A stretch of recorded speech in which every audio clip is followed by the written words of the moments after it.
Suite à ma vidéo d'hier, j'ai eu plein de réactions comme celle-ci qui disaient mais à quoi ça sert d'être en couple dans ces cas-là si c'est pour interdire des choses à l'autre. En gros, flemme d'être en couple si c'est pour se mettre des limites et avoir ce genre de discussion. Mais selon moi, de mon point de vue, et après je suis ouverte à la discussion et au débat dans les commentaires, c'est justement triste de penser comme ça. On est une génération qui ne se bat pas pour les relations et à la moindre difficulté, en fait, c'est tout bon pour partir. On a peur de communiquer et de poser nos limites alors qu'en fait, c'est comme ça qu'une relation est censée marcher, c'est en communiquant, exprimant ce qui nous convient et ce qui nous convient pas. Je dois bien l'avouer qu'avant j'étais la première à vouloir quitter pour la moindre difficulté, pour le moindre red flag. Et en fait c'est tout simplement mon copain qui m'a expliqué que non, les relations ça ne marchait pas comme ça et qu'il fallait pas se lâcher l'un l'autre comme ça au moindre problème. Par contre ce crayon de Yves Saint Laurent est juste magnifique, c'est trop beau. Avant d'être en couple, j'étais la première à dire qu'il fallait que je règle tous mes traumas avant de moi-même m'installer dans une relation. Parce que tant que j'avais pas réglé mes problèmes de confiance en moi, c'était hors de question que je me mette avec quelqu'un, etc.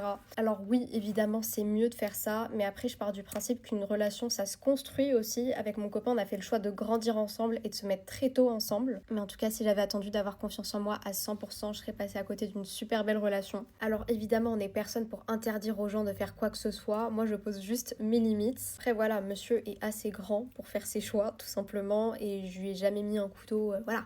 Mais après, attention, évidemment, si votre relation, elle vous rend malheureux, que vous avez plus de points négatifs que de positifs, évidemment, je pense qu'après avoir eu une discussion, il faut effectivement partir.